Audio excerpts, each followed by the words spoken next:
Kita lanjut bahas Wudong Qiankun Season 4 episode 5. Oke lah, nggak usah banyak meng. Kita langsung masuk aja ke pembahasan.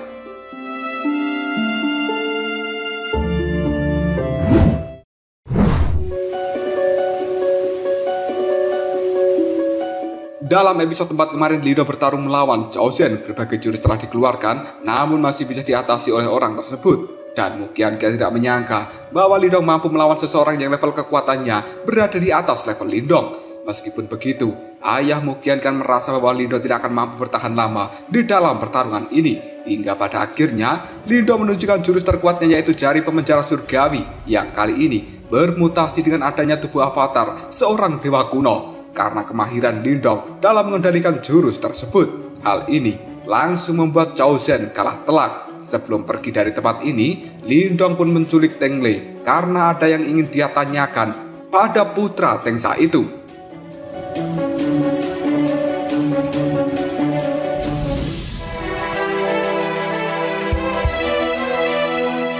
Lindong yang sudah mendapatkan informasi dari Teng Lei pun pergi ke markas besar dari sekte boneka, dan dia kali ini sudah sampai di tempat tersebut. Namun Lindong tidak bisa sembarangan masuk karena ada penjagaan yang cukup ketat di markas besar ini. Pada akhirnya Lindong bertanya pada Teng Lei bagaimana caranya memasuki markas besar itu.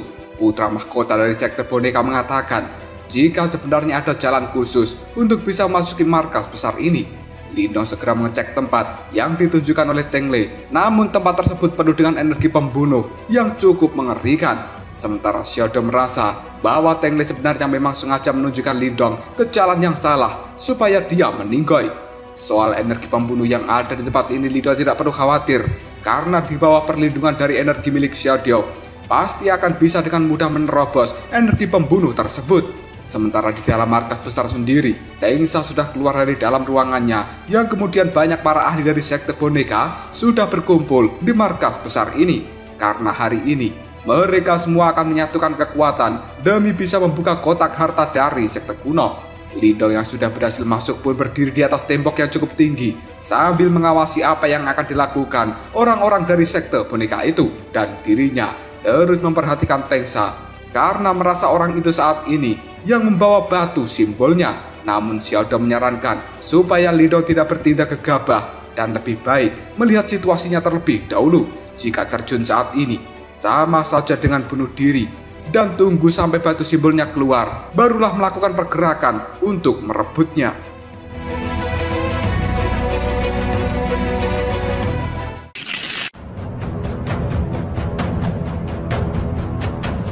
Namun hingga detik ini Lindong masih bingung kenapa orang-orang dari sekte boneka tidak segera melakukan pergerakan dan malah terdiam dalam jangka waktu yang cukup lama. Ternyata mereka semuanya sedang menunggu kedatangan dari gerhana matahari karena waktunya sudah tepat. Pada akhirnya Tengsa mengajak semua orang-orangnya untuk menyatukan kekuatan dan memecahkan segel pada harta sekte kuno. Tiba-tiba saja simbol yang ada di dahi milik Lindong pun menyala dan mengeluarkan respon yang cukup kuat. Hal ini adalah tanda bahwa harta yang akan dibuka oleh kelompok Tengsa itu memang benar-benar batu simbol yang selama ini dicari oleh Lindong. Sebuah formasi besar dari sekte boneka pun telah diaktifkan, dan ternyata formasi ini menyerap kekuatan dari gerhana matahari supaya memiliki energi yang besar dan bisa memecahkan segel dari harta karun sekte kuno. Pada akhirnya Tengsa pun benar-benar mengendalikan formasi besar itu untuk langsung memberikan serangan yang cukup besar pada harta karun sekte kuno.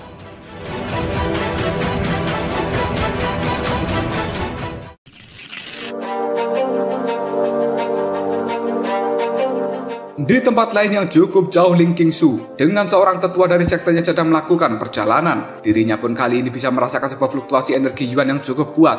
Dan tetua yang bernama Malao itu akan menyelidiki kemunculan dari fluktuasi energi Yuan tersebut. Namun Ling Qingsu merasa tidak perlu karena ada sesuatu yang lebih penting yang harus mereka lakukan saat ini. Ketika melihat deretan pegunungan yang ada di bawahnya, Ling Qingsu pun bertanya apakah itu adalah pegunungan Tianyan. Tetua Malao mengatakan benar, dan di tempat tersebutlah Nona Ling Qingsu berhasil mendapatkan jantung nirwana ketika berada di dalam makam kuno. Ucapan dari tetua Malao dalam sekejap mengingatkan insiden kiu-kiu, cukurukuk, empuk jeru antara Ling Qingsu bersama dengan Lindong. Lagi asik-asiknya bayangin adegan Qiu-Qiu Mbok Jeru, tetua Maulo malah menyadarkan imajinasi dari Ling Qingsu. Karena sudah terlanjur tersadar, Qingsu pun mengajak orang-orangnya segera pergi karena mereka harus menyelesaikan misi yang diberikan oleh guru dari Ling Qingsu.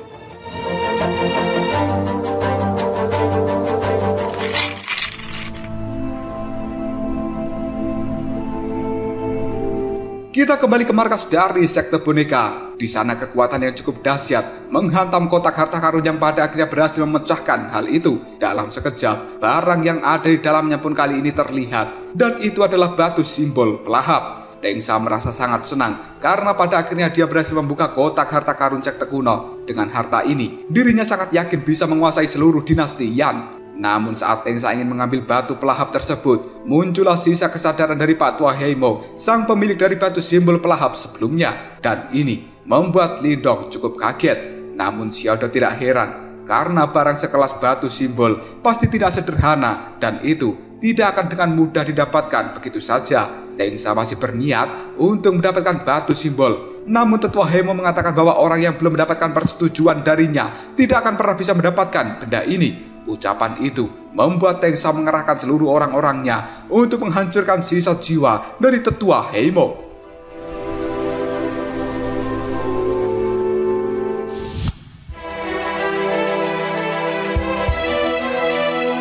Pada saat ini jiwa dari Tetua Heimo benar-benar terkepung oleh kekuatan Yuan dari orang-orang sekte boneka. Namun detik berikutnya ada sesuatu yang cukup aneh, karena Cao Zhen tiba-tiba saja kehilangan kekuatan Yuannya. Hal ini juga disusul dengan anggota yang lain. Detik berikutnya muncullah ledakan besar yang ada di tempat ini dan alhasil membuat orang-orang dari sekte boneka banyak yang lenyap menjadi kabut darah.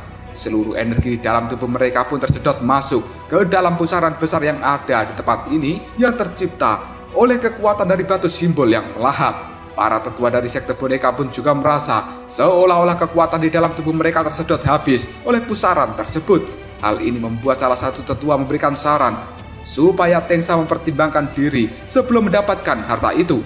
Lindong yang masih belum tahu tentang batu simbol pun kali ini cukup kebingungan melihat kekuatan mengerikan yang baru saja dikeluarkan. Namun Xiaodo mengatakan bahwa itu merupakan kekuatan asli dari batu simbol yang melahap. Dengan kekuatan ini, kemungkinan di masa depan nanti Lindong akan menjadi seorang ahli yang memiliki kekuatan besar dan bisa menembus surga.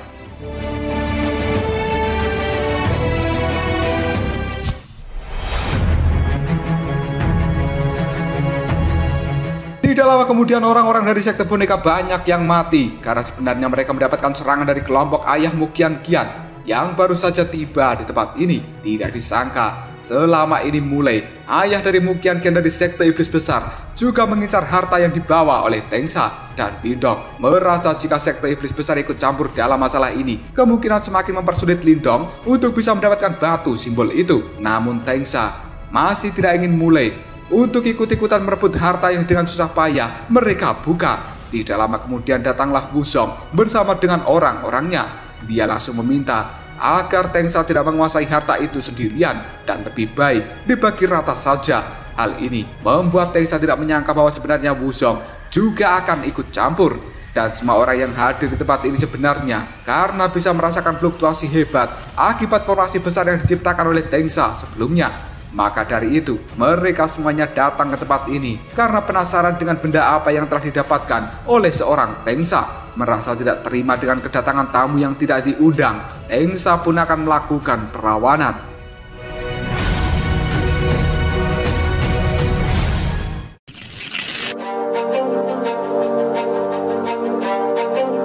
Mulai kemudian menyuruh Muqian Qian untuk bersiap ketika pertarungan pecah. Maka dia harus bergegas merebut harta karun sekte kuno. Pada akhirnya pertarungan pun dimulai. Wuzong dan juga mulai melakukan pergerakan dengan cukup cepat. Namun serangan itu masih bisa diatasi dengan mudah oleh Tengsa, yang pada akhirnya Tengsa pun harus melakukan duel udara melawan Wuzong dan juga mulai. Kesempatan ini pun dimanfaatkan oleh Muqian Qian dan juga orang-orangnya untuk langsung bergerak demi bisa mengambil harta karun dari sekte kuno. Namun hal itu segera dicegah oleh para tetua dan juga anggota dari sekte boneka. Mereka mengeluarkan dua boneka jimat tingkat tinggi untuk menghadang Muqian Qian. Namun dua tetua dari sekte iblis besar tidak akan tinggal diam. karena mereka saat ini telah bergerak untuk memberikan perlindungan pada Muqian-Qian dari boneka jimat itu. Sementara orang-orang dari Wuzong juga melakukan pergerakan melawan boneka jimat yang tersisa.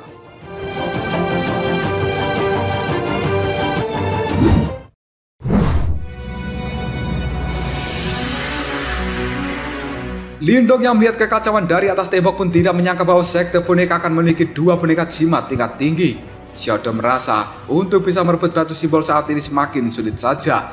Namun Lido yang sekarang masih ingin melakukan pengawasan, dan jika ada kesempatan maka dirinya akan langsung bergerak. Di sisi lain, Tengsa masih dikeroyok oleh Wuzong dan juga Mulei. Namun dia masih mampu mengatasi kekuatan mereka berdua dengan mudah. Yang kemudian Tengsa pun meremehkan kekuatan dari lawannya. Merasa diremehkan oleh Tengsa, Mulei pun mengeluarkan tubuh mistik yang membentuk Minotaur raksasa, sementara Wuzong juga mengeluarkan burung puyuh birunya.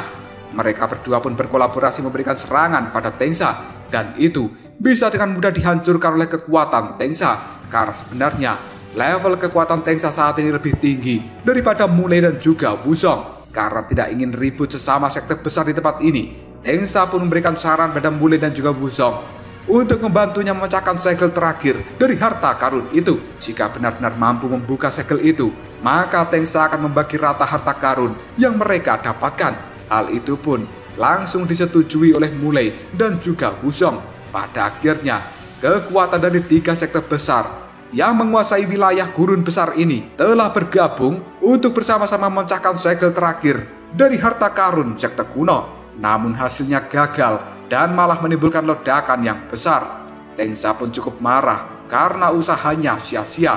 Sementara Lido saat ini telah bergerak dengan cukup cepat dan langsung mendekati batu simbol pelahap tersebut.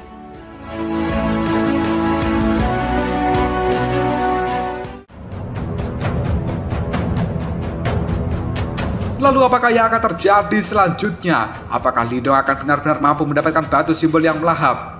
Dan apakah dia juga bisa meloloskan diri setelah mendapatkan batu itu? Jika kalian penasaran, tunggu aja jawabannya di next video. Ngobrol sob.